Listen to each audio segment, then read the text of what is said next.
Welcome to Marketing 431, which hopefully is going to be a short day, but that only has relevance to those of you in the room, because if you're watching this online, who cares?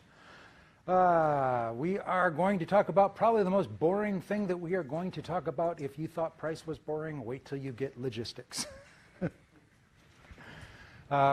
Logistics is, we talked a little bit about distribution, physical distribution, and the concept of a value chain where you've got upstream is your supply network and downstream is your marketing channel.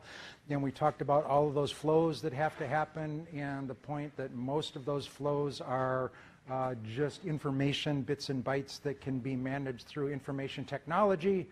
However, you cannot fax a pizza.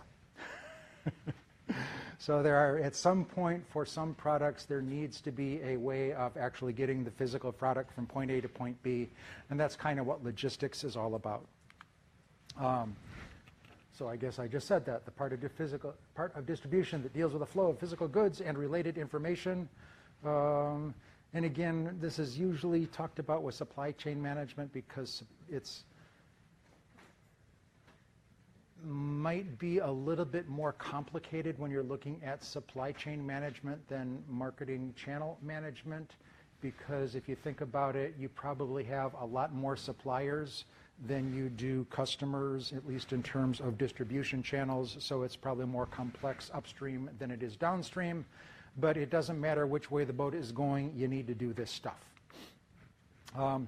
So there's the issue in logistics, having the physical product, is ideally as marketers, we want the product to be, product, price, promotion, place. We want the product to be at the right place, at the right time, at the right price, with the right promotion. And from a manufacturing efficiency standpoint, we might have to take into account how much it's going to cost us to have that product in the right place. And so we get the trade-off between efficiency, how inexpensively we can get this done, and responsiveness, how likely it is the customer to have the problem when they want it. And do I talk about this? Okay, service level.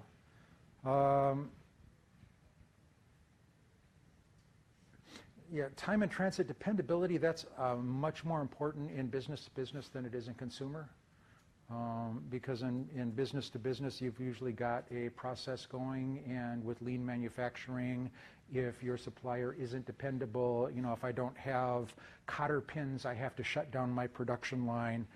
I want to make sure that I have a good source of cotter pins, which is a little tiny part, but I can't ship a product without it.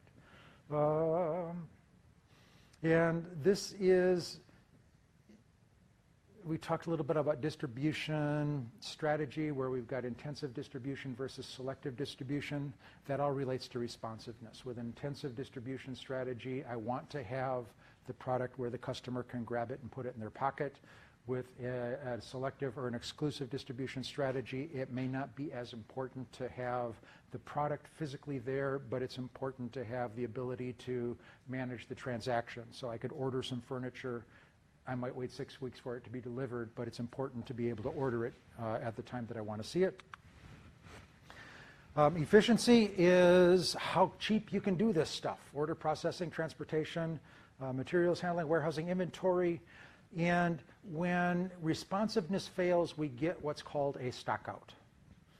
And stockout is, a stockout is really a consumer concept. A stockout in consumer marketing is when you go to the store, reach for a box of Cocoa Puffs, and the box of Cocoa Puffs is not there. So what would you do if you went to the store looking for Cocoa Puffs and the Cocoa Puffs were not there? Say again? You might buy Lucky Charms because they're magically delicious. But Cocoa Puffs are made with real Hershey's cocoa. So you might choose something else. What else might you do? Say again? I might go to another store because magically delicious Schmishlish, I want real Hershey's chocolate in my... So the point is, from a marketing perspective, we spent all of this time and money creating demand for the product, creating a situation where the customer is coming to the store and we disappoint them. And so we've done three things. We've disappointed the customer, so we've got a negative experience associated with our brand. That's not going to kill it because it takes a lot of negative experiences to kill a love for a brand. but it also invites the customer to either try an alternative product or to try a competitor, and they might find that they like Lucky Charms better than they liked the Cocoa Puffs, or they might find that the service and the prices are better at the place next door. So we don't want to give them that opportunity. In business to business, the cost of a stock out is huge because you may have to shut down production, or you may have to, when we talked about price inelasticity, because component parts are such a small part of the finished product, just as a huge change in price in a component product isn't necessarily going to affect the price to the consumer, a stock out or the inability to have a component part shuts down the entire expensive process. So I can't make those $30,000 cars because I don't have $5 worth of spark plugs. So costs are bad, and again, there's the trade-off. So on the one hand, we want the customer to have the product when they want it. We want the manufacturing line to be running smoothly and effectively. And on the other hand, we want to make sure that we're not spending any money that we don't have to. So we're trying to do all of this efficiency. Okay. I guess we already talked about this. Information in today's networked world is, if you're not connected business to business, for example, with reordering of routine purchases, why are you wasting human beings' time that you have to pay to talk to another human being that you have to pay to make a transaction that everybody agrees is going to happen? Let the machines do it. That's what they're for.